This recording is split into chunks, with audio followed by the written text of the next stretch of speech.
சிவார்ப்பணம். வணக்கம் ஃப்ரெண்ட்ஸ். நாம் இன்னைக்கு என்ன பார்க்க போகிறோம் அப்படின்னு சொன்னால், நம்ம ஒரு நீதி கதையை பார்க்க போகிறோம்.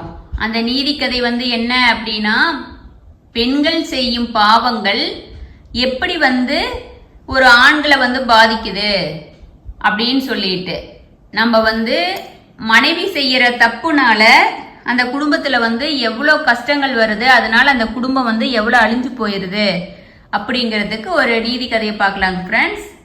ஓகே, நம்ம கதைக்கு போகலாங்களா? ஒரு நாட்டை ஒரு ராஜா ஆண்டுகிட்டு இருக்கிறாரு. அந்த ராஜாவுக்கு ஒரே கவலையாக இருக்குது. 20 வருஷம் ஆகிருது அவருக்கு மேரேஜ் ஆகி. அவருக்கு குழந்தையே இல்லை. ஆட்சியெல்லாம் நல்லா செஞ்சிட்டு இருந்தாரு. ஆனால் இப்போ அவருக்கு குழந்தை இல்லாதனால அவர் ஆட்சியும் கவனம் செலுத்த முடியல.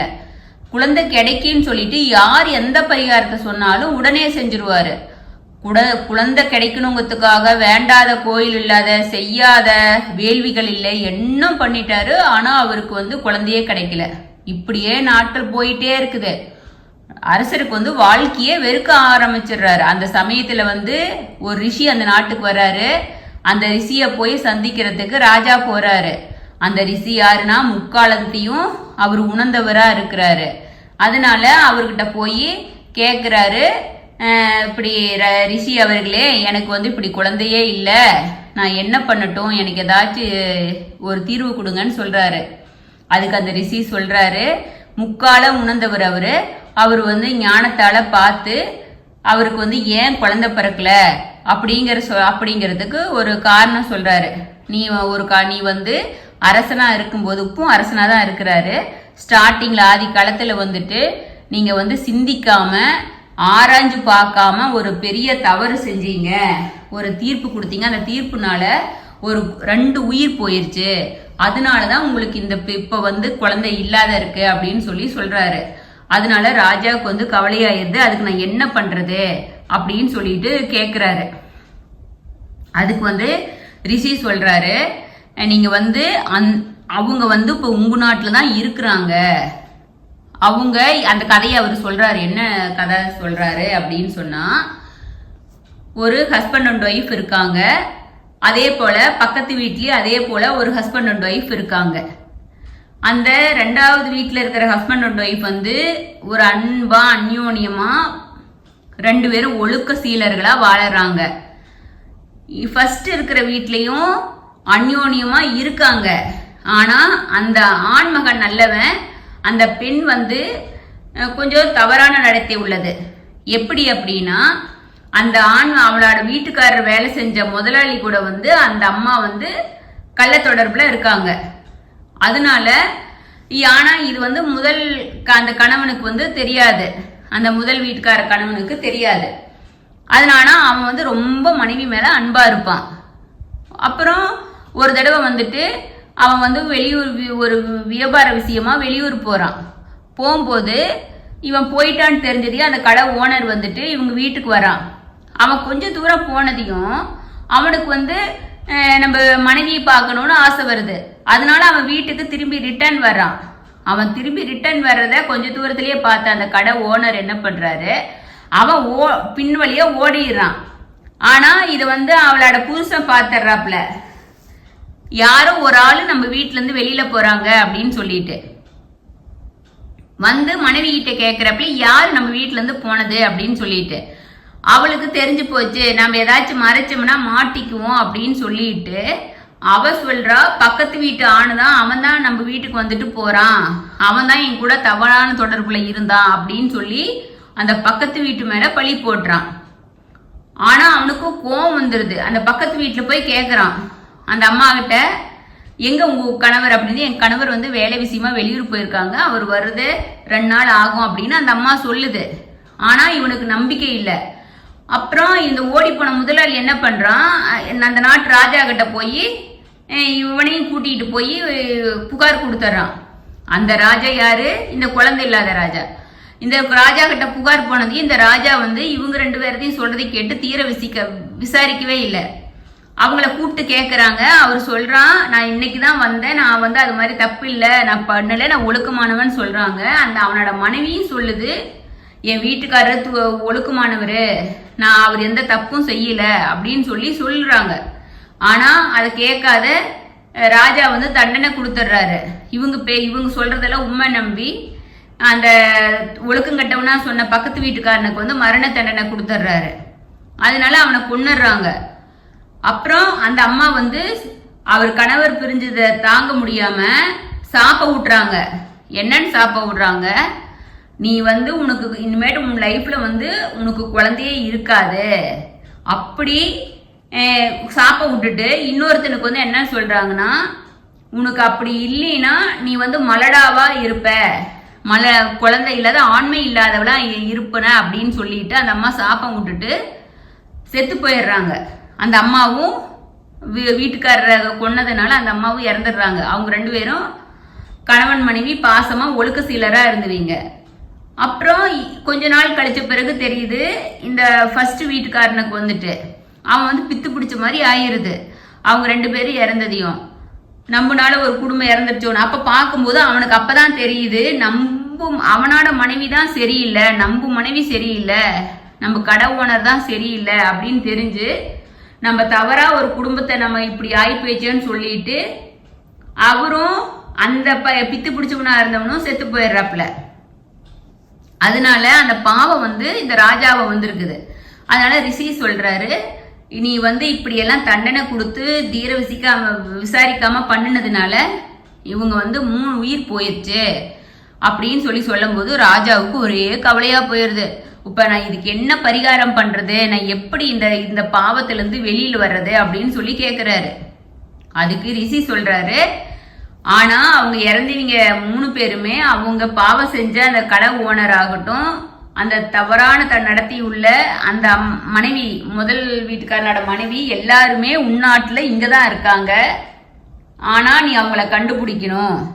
நீ வந்து அந்த ஃபர்ஸ்ட் முன்னால செத்து போன அந்த நல்ல குடும்பத்து ஆணையும் பெண்ணையும் கண்டுபிடிச்சு அவங்க கையால ஒரு கோயில் கட்டி அந்த கோயிலை புனரமைச்சு அந்த கோயில்ல அந்த அந்த செத்து போனவனை வந்து அந்த பையனை வந்து பூஜை பண்ண வச்சு அந்த பையன் கையால நீ வந்து தீர்த்தம் வாங்கி குடிச்சீங்கன்னா அப்புறம் அந்த அம்மா பாதத்துல உளுந்து நீ மன்னிப்பு கேட்டு அந்த அம்மா மன்னிச்சிட்டேன்னு சொல்லி உனக்கு சொன்னா மட்டும்தான் உனக்கு குழந்தை பிறக்கும், இல்லைன்னா உனக்கு குழந்தை பிறக்காது, உனக்கு அப்பதான் பாவம் தீரும் அப்படின்னு ரிஷி சொல்லிடுறாரு. அப்புறம் சொல்லிட்டு அவர் போயிடுறாரு. இவரு வந்து யோசிக்கிறாரு ராஜா, நம்ம எப்படி இவங்களை கண்டுபிடிக்கிறது. ஆனாலும் அவரும் சொல்லுவாரு, அவங்க வந்து இப்ப மேரேஜ் ஆகி இப்பதான் 1 இயர் ஆகுது, இங்கதான் இருக்காங்க, இளமையான தம்பதியா இருக்காங்க, நீ பாத்துக்கோ கண்டுபிடிச்சுக்கோன்னு சொல்லிடுறாங்க. இவர் ராஜாவுக்கு நைட்டெல்லாம் தூக்கம் வரல. யோசிக்கிறாரு என்ன பண்றதுன்னே தெரியல. அவருக்கு நம்பிக்கையான 3 அமைச்சர்களை கூப்பிடுறாரு. கூப்பிட்டு இப்படி வந்து இது மாதிரி நமக்கு நடந்திருக்குது, என்ன இப்படி தவறா தீர்ப்பு கொடுத்து இப்படி ஆயிப்போச்சு, அந்த செத்து போன அந்த மனிதனை வந்து நல்ல பையனையும் அவன் ஒய்ஃபையும் கண்டுபிடிச்சு அவங்க கையால நான் பூஜையெல்லாம் இப்படி கோயில் கட்டி பூஜை பண்ணணும். 2வது அவங்களுக்கு வந்து நான் என் அரசனுக்கு சமமான பதவி கொடுக்கணும். அதனால நீங்க வந்து ஒரு நாட்டு மக்களுக்கு வந்துட்டு ஒரு அனௌன்ஸ்மெண்ட் பண்ணுங்க, நான் ராஜா வந்து ஒழுக்க சீலரா இருக்கிற ஒரு மனிதனுக்கு வந்து ராஜாவுக்கு சமமான பதவி கொடுக்குறாங்க, அதற்கு இந்த வயசுக்குள்ள இருக்கிறவங்க வந்து ஒரு 25 வயசுக்குள்ள இருக்கிறவங்க வந்து போட்டியிடலாம் அப்படின்னு அனௌன்ஸ் பண்ண சொல்றாரு. அதுக்கு இப்படி போட்டி அனௌன்ஸ் பண்ண முடியும், மக்கள் நிறைய இளைஞர்கள் வந்துடுறாங்க 100 கணக்குல. ராஜாவுக்கு மறுபடியும் கவலையாயிருது, இந்த 100 கணக்கான மக்கள்ல நம்ம யாரு நமக்கு அந்த பையனை கண்டுபிடிக்கிறது அப்படின்னு ஒரு கவலையாகி போயிருது. அப்புறம் அவர் யோசிச்சு என்ன சொல்றாரு, இவங்களுக்கு போட்டி வைக்க சொல்றாரு. அறிவு, வீரம், நன்னடத்தை, ஒழுக்கம், இது மாதிரி எல்லா விஷயத்திலையும் போட்டி வச்சு அதுல ஜெயிக்கிற 3 பேர்த்த ஃபில்டர் பண்ணி இவர்கிட்ட கொண்டு வர சொல்றாங்க. அது போல நன்னடத்தை எல்லா போட்டியிலையும் வென்று 3 பேர் ஜெயிச்சு வர்றாங்க. ராஜா கிட்ட கொண்டு வந்து நிறுத்துறாங்க. ராஜாவுக்கு தெரிஞ்சு போயிருது, இந்த 3 பேர்த்துல ஒருத்தர் தான் நாம பாவம் பண்ணியிருக்கோம் அந்த பையனுக்கு அப்படின்னு தெரியுது. ஆனா யாருன்னு கண்டுபிடிக்கிறதுன்னு தெரியல. அப்ப ராஜாவே என்ன சொல்றாரு, அவங்க 3 பேர்த்தையும் தனியா கூப்பிட்டு, அவர் அந்த அப்ப தப்பான தீர்ப்பு கொடுத்து செத்து போனவங்கள, அதனால நான் அதுக்காக தான் இந்த போட்டி வச்சிருக்கேன். நீங்க ஒழுக்கமா இருந்தாலும் மட்டும்தான் இந்த அடுத்த கட்டத்துக்கு வரணும். அது நீங்க பொய் சொல்லி நீங்க ஒழுக்கம் இல்லைன்னு தெரிஞ்சிச்சுன்னா உங்களுக்கு மரண தண்டனை விதிச்சிருவேன். நீங்க மனசால கூட உங்க மனைவியை தவிர்த்து வேற யாரையும் நினைக்காத வாழ்ந்தீங்கன்னா, ஒழுக்க சீலரா இருக்கிறீங்க மட்டும் இங்க நில்லுங்க. அதே போல உங்க ஒய்ஃபும் பத்தினியா இருக்கணும். உங்க ஒய்ஃபும் உங்களை தவிர்த்து வேற யாரையும் நினைக்காத மனைவி உங்களுக்கு அமைஞ்சிருந்து, அப்படி இருந்தா மட்டும்தான் நீங்க இந்த போட்டியில கலந்துக்க முடியும். அப்படி இல்லைன்னா உங்களுக்கு மரண தண்டனை கொடுத்துருவேன் பொய் சொன்னீங்கன்னு சொல்லிடுறாரு. அப்புறம் அந்த 3 பேத்துல ஒருத்தர் ராஜா, நான் நல்லா தான் இருக்கேன், என் மனைவியும் பத்தினியா தான் இருக்காங்க, ஆனா நான் என் கல்யாணத்துக்கு முன்னாடி நான் தவறான நடத்தையில இருந்தேன், அதனால நான் இந்த போட்டியில இருந்து விலகிக்கிறேன், இதுல நான் எனக்கு சம்பந்தம், எனக்கு எனக்கு தகுதி இல்லை அப்படின்னு சொல்லி போயிடறான் ஒருத்தன். மீதி 2 பேர் இருக்காங்க. அந்த 2 பேர் என்ன சொல்றாங்க, நான் ஒழுக்கம், நான் மனசால கூட நான் எந்த தவறும் செய்யலன்னு அந்த 2 பசங்களுமே சொல்றாங்க. எங்க மனைவியும் எங்களை தவிர்த்து வேற யாரையும் மனசால கூட நினைக்க மாட்டாங்க, ஒழுக்கமான பத்தினி அப்படின்னு சொல்றாங்க. ராஜா யோசிக்கிறார், என்னடா வம்பா போச்சு, இந்த 2 பேத்துல மறுபடியும் எப்படி கண்டுபிடிக்கிறதுன்னு. அப்ப மறுபடியும் ஒரு அந்த நம்பிக்கையான அமைச்சரை கூப்பிடுறாரு. கூப்பிட்டு இப்ப இவங்க 2 பேத்துல யாருன்னு எப்படி கண்டுபிடிக்கிறது அப்படிங்கும்போது, அதுல ஒரு மூத்த அமைச்சர் என்ன சொல்றாரு, நீங்க இவங்க 2 பேத்துக்கு ஒரு கொஸ்டின் கேளுங்க, அவங்க சொல்றத வச்சு நம்ம முடிவெடுக்கலாம் முடியும். ராஜா கேட்கிறாரு, உங்க மனைவி பத்தினி தான் ஒழுக்க சீலர், உங்களை தவிர்த்து மனசுல யாரையும் நினைக்கல அப்படின்னு நீங்க எதை வச்சு சொல்றீங்க அப்படின்னு சொல்லி கேட்பாங்க. அதுக்கு அவங்க 2 பேரும் சொல்லுவாங்க. முதலாமவன் என்ன சொல்லுவான், என் மனைவி கழுத்துல ஒரு முத்து மாலை போட்டிருக்காங்க, அந்த முத்து மாலை என் உயிரா என் நானா நினைக்கிறாங்க, அதனால என் மனைவி கிட்ட இருந்து முத்து மாலையை வாங்கிட்டு வந்துட்டீங்கன்னா என் மனைவி ஒழுக்கம் இல்லை, நான் ஏத்துக்கிறேன்னு சொல்லிடுறான். இன்னொருத்த என் மனைவி கையில மோதிரம், மாணிக்க மோதிரம் போட்டிருக்காங்க, அந்த மோதிரத்தை யாரு வாங்க முடியாது, அது என் உயிரா நினைச்சு பண்ணிட்டு இருக்காங்க, நீங்க என் மனைவி கையில இருந்து அந்த மாணிக்க மோதிரத்தை வாங்கிட்டீங்கன்னா நான் என் மனைவி ஒழுக்கம் இல்லைன்னு ஏத்துக்கிறேன் அப்படின்னு சொல்லி 2ஆம் ஆளும் சொல்லிடுறாரு. அதனால இவங்க என்ன பண்றாங்க, ராஜா அவங்களை எப்படி சோதிக்கிறது, எப்படி பண்றது, கண்டுபிடிக்கிறதுங்க போது இந்த அமைச்சர் சொல்றாரு, நானே அவங்க உண்மையான ஒழுக்கமான பெண்களா இல்லையா அப்படின்னு நான் கண்டுபிடிச்சு உங்களுக்கு சொல்றேன் ராஜா அப்படின்னு சொல்லிடுறாரு. ஆனா அவருக்கு என்ன தோணுதுன்னா, நாம இத்தனை காலம் ராஜா கிட்ட வேலை செய்யறோம், ஆனா நமக்கு ராஜாவுக்கான ராஜா எப்படி இப்ப இவங்க 2 பேத்துக்கு இதுல ஜெயிச்சவனுக்கு ராஜாவான அதிகாரத்தில் இருக்கிற மாதிரி பதவி கொடுக்குறேங்கிறாரு. ஆனா நம்ம இத்தனை காலம் இருந்து நமக்கு இது மாதிரி ஒன்றும் இல்லை, அதனால இவனுங்களை இதுல ஜெயிக்க விடக்கூடாதுன்னு அந்த அமைச்சருக்கு பொறாமையாகி போயிருது. அவர் பொறாமை பிடிச்சிட்டு என்ன பண்றாரு, இவர் இன்னொருத்தனே அந்த அமைச்சர் இன்னொரு ஆளை, ஒரு அழகான வாலிபனை கூப்பிட்டு, அந்த முத்து மாலை இருக்குதுன்னு சொன்னான் இல்லையா முதலாமவன், அவன் மனைவி கிட்ட போய் நடிக்க சொல்றாரு. என்னன்னு நடிக்க சொல்றாருன்னா, இப்ப ராஜா ஒரு பக்கத்து நாட்டுக்கு தூதுவனா அனுப்புனாங்க உங்க வீட்டுக்காரர. அங்க அந்த ராஜா ஒற்றனா அனுப்பும்போது அந்த ராஜா இந்த உன்னோட வீட்டுக்காரரை கொன்னுட்டாங்க, அதனால நீ இப்படி உன் வீட்டுக்காரர் இறந்து போயிட்டாரு, அதனால கூட இருந்து எனக்கு கவனிக்க சொன்னாருன்னு சொல்லி இப்படி சொல்லி அவளை மயக்க சொல்லி முதலாம் அந்த வாலிபனோட வீட்டுக்கு அனுப்பிட்டு 2ஆம் வாலிபனோட வீட்டுக்கு இந்த அமைச்சரே போறாரு. போயிட்டு அதே போல அந்த 2ஆம் வாலிபன் மனைவிட்ட சொல்றாரு, நான் உங்க வீட்டுக்காரர் இப்படி ஒற்றனா பக்கத்து நாட்டுக்கு அனுப்புனாங்க ராஜா, அங்க ஒற்றன்னு தெரிஞ்சு கொண்டுட்டாங்க, அதனால உனக்கு வேணுங்கிற வசதியெல்லாம் 10 நாள் இருந்து பார்த்தெல்லாம் பண்ண சொல்லி ராஜா என்னை அனுப்புனாரு அப்படிங்க முடியும். அவ என்னன்னு யோசிக்காத ஃபர்ஸ்ட் ஒரு நாள் ஓன்னு அழுதுகிட்டு வந்துருக்கிறா, 2ஆவது நாள் அப்படியே அழுகு குறையுது, 3ஆவது நாள் அவர் யோசிக்க ஆரம்பிக்கிறா. அந்த அமைச்சர் கோவங்காட்டியே கண்டுபிடிச்சிடுறாரு. எல்லாம் ஒற்றனை வச்சு இவங்களை விசாரிக்கும் போது முதலாமனோட மனைவி தான் பத்தினி, அவ வந்து ஒழுக்கமான பொண்ணு, அவ வந்து தான் உண்மையான இவ வந்து கொஞ்சம் ஆடம்பர பிரியை, அதனால இவன் வந்து கொஞ்சம் நஞ்சம் அப்படி இருக்கிறா அப்படின்னு தெரிஞ்சதுனால இவன் 2வது ஆடு வீட்டுக்கு தான் இந்த அமைச்சர் போறாரு. போயிட்டு இவர் கொடுக்குற பணங்காசு ஆடம்பரத்தை எல்லாம் பார்த்துட்டு அந்த பெண் வந்து மயங்கி அமைச்சர் சொன்ன மாதிரி கேட்டு அவன் தப்பான தப்பான வழிக்கு போயிடுறா 2ஆம் மனைவி. அதனால அவர் வந்து அவ கையில் இருக்கிற மாணிக்க மோதிரத்தை வாங்கிட்டு அரண்மனைக்கு போயிடுறாரு. ஃபர்ஸ்ட் மனைவி வீட்டுக்கு போகும்போது அந்த வாலிபன் போறான், சொல்றான். ஆனா அவ நம்பல. எப்படி நம்ப, என் வீட்டுக்காரரு அப்படி இருக்காது, செத்துருக்க மாட்டாரு அப்படின்னு இவன் என்ன சொல்லியும் எதை பண்ணியும் அவளை வந்து மயக்க முடியல. அவன் என்ன பண்றான், இவன் எதுக்குமே மசிய மாட்டேங்கிறான் அப்படின்னு சொல்லிட்டு சாப்பாட்டுல வந்து மயக்க மருந்து கொடுத்து அவ தூங்கின போது அந்த முத்துமாலையை கழட்டி கொண்டாந்து அமைச்சர்கிட்ட கொடுத்துட்டு அவன் போயிடுறான். அந்த வாலிப பணத்தை வாங்கிட்டு போயிடுறான். அப்புறம் அமைச்சர் போய் ராஜா கிட்ட கொடுக்குறான். 2 பாருங்க, இந்தாங்க மாணிக்க மோதிரம் முத்துமாலை 2மே கொடுத்துட்டேன், இவங்க 2 பேத்து மனைவியுமே ஒழுக்கம் இல்லை அப்படின்னு சொல்றான்.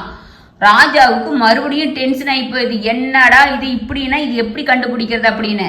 ஆனா மீதி இருந்த 2 அமைச்சர்கள்ல ஒரு அமைச்சருக்கு தெரியுது இந்த அமைச்சர் என்னமோ ஒரு குறுக்கு வழியை யூஸ் பண்ணியிருக்கிறாரு அப்படின்னு சொல்லிட்டு நம்ம அதுக்கு முன்னாடியே வந்து அந்த பிள்ளை வீட்டில் போய் சொல்லிடலாம், உங்க வீட்டுக்காரர் இறக்கலன்னு சொல்லலான்னு சொல்லிட்டு ஆள் அனுப்புங்காட்டியே ராஜா என்ன பண்ணிடுறாரு, அந்த 2 பெண்களையும் அரண்மனைக்கு கூட்டிட்டு வர சொல்றாரு. ஆனா இவ வந்து இந்த முதலாமன் முத்துமாலை காணாத போனதையுமே அவ டக்குன்னு அப்படியே பின்னாடி வர்றா. அவங்க கூட பின்னாடி வரும்போது இங்க ஒற்றர்கள் வரதை பார்த்து டக்குன்னு கோயில்ல போய் ஒளிஞ்சுக்குது அந்த முதலாமனோட மனைவி. அப்புறம் 2வது மனைவியை கூட்டிட்டு வர்றாங்க. அப்புறம் கொஞ்ச நேரம் கழிச்சு இங்க ராஜா அரண்மனைக்கு வந்துட்டு உள்ள வந்து அந்த பொண்ணை கூட்டு வந்த பிறகு இந்த பொண்ணு வெளியில இருந்து சவுண்ட் விடுது. காவலாளிகள் கூட பேசிக்கிட்டு சவுண்ட் விட முடியும். ராஜா கேட்கிறாரு, அங்க என்ன சவுண்டுன்னு கேட்கிறாரு. அப்ப அந்த பெண்ணை உள்ள கூட்டிட்டு வந்ததையும் என்னம்மா அங்க பிரச்சனை அப்படின்னு ராஜா கேட்கிறாரு. அதுக்கு ராஜா இந்த பொண்ணு சொல்லுது, முதலாமனோட மனைவி சொல்லுது, என்னோட முத்துமாலையை இந்த அமைச்சர் திருடிக்கிட்டு வந்துட்டாரு அப்படின்னு சொல்லுது. ராஜாவுக்கு ஆச்சரியமா போய், இந்த திருடிக்கிட்டு வந்துட்டாரு, இந்த பொண்ணு தான் இந்த அம்மாவே தானே கொடுத்துச்சுன்னு சொன்னாரு அப்படின்னு சொல்லி கேட்கும்போது அதுக்கு அந்த அமைச்சர் என்ன சொல்லுவாரு, நான் இந்த அம்மா யாருன்னே தெரியாது, நான் பார்த்ததே இல்லை அப்படின்னு சொல்லிட்டு இவர் சொல்லுவாரு. அப்ப கேட்பாரு, இந்த பொண்ணு கேட்கும், அப்ப என்னையே பார்த்ததில்ல அப்படிங்கும்போது எப்படி என் முத்துமாலை வந்து நான் ஒழுக்கம் இல்லைன்னு சொல்லி இவர் கைக்கு எப்படி முத்துமாலை வந்துச்சு, என்னையே பார்க்கல, என் வீட்டுக்கே வந்ததே இல்லை அப்படின்னு சொல்லும் போது அப்படிங்கும்போது ராஜாவுக்கு தெரியுது, அவருக்கு புரிஞ்சு போச்சு. அப்ப 2வது மனைவி சொல்லுது, மன்னிச்சுங்க ராஜா, இந்த அமைச்சர் வந்து என் வீட்டுக்காரர் இறந்துட்டாருன்னு சொன்னாரு, நான் அதனால நம்பி தவறா பண்ணிட்டேன் அப்படிங்கும்போது உண்மையா இருக்கிறதுக்கு பல காரணங்கள் சொல்லலாம், தவறா இருக்கிறதுக்கு பல காரணங்களே இல்லை, ஒரு காரணம் கூட சொல்ல முடியாது ஒழுக்கம் மாறுறதுக்கு அப்படின்னு ராஜா கோவம் வந்துடுது. அதனால என்ன பண்றாரு, அப்ப அவருக்கு தெரிஞ்சு போயிருது ஆறாருன்னு அந்த ஒழுக்கமா இருந்து செத்து போனவங்க வந்து அந்த முத்துமாலை அந்த முதல் வாலிபனும் இந்த அம்மாவும் தான் கற்பசீலர்கள். அந்த 2வது இருந்த ஒழுக்கமான பையனா நின்னவன் வந்து அந்த சரியானவனோட புருஷன், அந்த ஒழுக்கங்கட்ட லேடி வந்து அதே லேடி, அந்த முதலாளி தான் இந்த அமைச்சர் அப்படின்னு கண்டுபிடிச்சிடுறாரு. கண்டுபிடிச்சது என்ன பண்றாரு, அந்த லேடியும் அந்த அமைச்சரையும் நிக்க வச்சு அந்த 2ஆம் கையாலேயே அவங்கள வெட்ட வைக்கிறாரு. அவனுக்கு மரண தண்டனை அந்த 2 பேத்துக்கு கொடுத்துட்றாரு. கொடுத்துட்டு அந்த பையனுக்கு வந்து இன்னொரு நல்ல மனைவியை பார்த்து கல்யாணம் பண்ணி வச்சு நல்ல சொத்து சொகத்தையெல்லாம் கொடுத்துறாரு அந்த 2ஆம் அவனுக்கு.